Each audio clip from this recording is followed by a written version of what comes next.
বড়ই গাছের 7টি পাতা দিয়ে ঘরে বসেই জাদু নষ্ট করুন এবং বদনজরের জন্য আপনি চিকিৎসা ঘরে বসেই করতে পারবেন। বর্তমানে ব্ল্যাক ম্যাজিক, জাদুটোনা, কুফরি কালাম এগুলো আমাদের প্রত্যেকটা ঘরে ঘরে ছড়িয়ে পড়েছে। প্রতিটি ঘরে ঘরে দেখা যাচ্ছে মানুষ অসুস্থ হয়ে যাচ্ছে। এই বদনজর, তারপরে জাদুটোনা, এগুলোর লক্ষণ হচ্ছে ঘরের ভিতরে শুধু অশান্তি হওয়া, একের পর এক অসুস্থ হয়ে যাওয়া। একবার মা অসুস্থ হয়, একবার বাবা অসুস্থ হয়, একবার ছেলে অসুস্থ হয়, একবার মেয়ে অসুস্থ হয়। এগুলো হচ্ছে জাদুটোনার লক্ষণ। এবং ব্যবসায় কোনো উন্নতি না হওয়া, স্বামী স্ত্রীর ভিতরে বারবার ঝগড়া লেগেই থাকা, স্বামী স্ত্রীকে দেখতে পারে না, স্ত্রী স্বামীকে দেখতে পারে না, বাবা সন্তানকে দেখতে পারে না, সন্তান বাবাকে দেখতে পারে না, এগুলো হচ্ছে সব জাদুটোনার লক্ষণ। মনে রাখবেন, নবীজি সাল্লাল্লাহু আলাইহি ওয়াসাল্লামকেও কিন্তু জাদু করা হয়েছিল, ব্ল্যাক ম্যাজিক করা হয়েছিল। নবীজি সাল্লাল্লাহু আলাইহি ওয়াসাল্লাম তিনি নিজেও বুঝতে পারেন না যে তাকে জাদু করা হয়েছিল। আল্লাহ পাক রব্বুল আলামিন ফেরেশতাদের মাধ্যমে জানিয়ে দিয়েছিলেন এবং 2টা সূরা নাজিল করেছেন। সূরা পড়ে নবী সাল্লাল্লাহু আলাইহি ওয়াসাল্লাম যখন ফু দিয়েছেন, সাথে সাথে তিনি সুস্থ হয়েছেন। সুতরাং এগুলো কিন্তু দূরের লোকরা করে না, কাছের লোকরাই করে।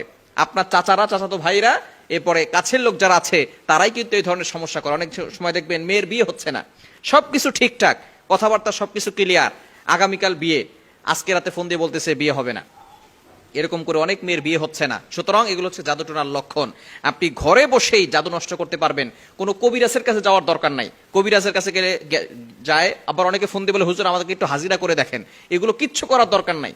যদি আপনি এই লক্ষণগুলো দেখেন, তাহলে আপনি ঘরে বসেই জাদু নষ্ট করতে পারবেন। কিভাবে করবেন আমি ভালো করে বলে দিচ্ছি। অজু করবেন, পবিত্র অবস্থায় আমলটি করতে হবে। অজু করে আমলটি করার চেষ্টা করবেন, ইয়াকিনের সাথে আমল করবেন, আল্লাহর প্রতি বিশ্বাস রেখে আমল করবেন। আপনি বড়ই গাছের 7টি পাতা নেবেন, বিসমিল্লাহ বলে 7টি পাতা ছিঁড়বেন এবং কচি পাতা নেওয়ার চেষ্টা করবেন। 7টি বড়ই গাছের পাতা নেবেন, নিয়ে এটাকে ভালো করে ধৌত করবেন। ধৌত করে এরপরে এই পাতাটাকে ভালো করে আপনি পেস্ট বানাতে পারেন, অথবা এটাকে আপনি ব্লেন্ডার করতে পারেন। করে তারপরে আপনি সেটাকে ভালো করে ছেঁকে ওইখান থেকে যে পানিটা বের হবে, সেই পানিটা আপনি বড় একটা বালতির ভিতরে কিছু পানি নিয়ে পানিটা ঢালবেন। এরপরে সূরা ফাতিহা 7 বার পড়বেন, বিসমিল্লাহ সহকারে সূরা ফাতিহা 7 বার। এরপরে আয়াতুল কুরসি 7 বার, সূরা ইখলাস 7 বার, সূরা ফালাক 7 বার, সূরা নাস 7 বার। এটা পড়ে পানিতে ফু দিবেন। পানিতে ফু দিয়ে এরপরে আপনি বিসমিল্লাহ বলে ওই পানিটা আপনার গায়ে, শরীরে সব জায়গায় ঢালবেন, অর্থাৎ আপনি গোসল করবেন। ইনশাআল্লাহ আপনার বদনজর দূর হবে। যদি কারো হিংসুক চোখ আপনার দিকে অ্যাটাক করে, সেই হিংসামি দূর হয়ে যাবে এবং জাদুটোনা থাকলে সেটা কেটে যাবে ইনশাআল্লাহ। আপনি যদি এই আমলটা এখানের সাথে করতে পারেন, একদিন করলে দেখবেন আপনি সুস্থ হয়ে যাচ্ছেন। এভাবে টানা আপনি একদিন পর পর করতে পারেন। 3 বার আমল করলে ইনশাআল্লাহ আপনি সুস্থ হয়ে যাবেন। একবার করলেই, গোসল করলে আপনার বদনজর কেটে যাবে ইনশাআল্লাহ, এবং আপনার জাদুটোনা থাকলে সেটা কেটে যাবে। এরপরে নিয়মিত আপনি আমল করবেন, 5 ওয়াক্ত নামাজ পড়বেন, নামাজ মিস করা যাবে না। জাদু যদি কারো হয়ে থাকে, মনে রাখবেন নামাজ ছাড়া কোনো তাবিজে কাজ হবে না, কোনো তদবিরে কাজ হবে না। যদি আপনি নামাজ না পড়েন, কোনো কিছুতে কাজ হবে না, নামাজ পড়তে হবে।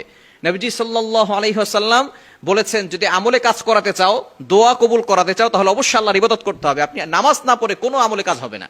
1 নাম্বার হচ্ছে নামাজ পড়তে হবে, মাস্ট বি নামাজ পড়তে হবে। যদি অসুস্থ থাকেন, দাঁড়িয়ে পড়তে পারছেন না, বসে পড়েন, বসে পড়তে পারছেন না, শুয়ে নামাজ পড়েন, 5 ওয়াক্ত নামাজ পড়বেন।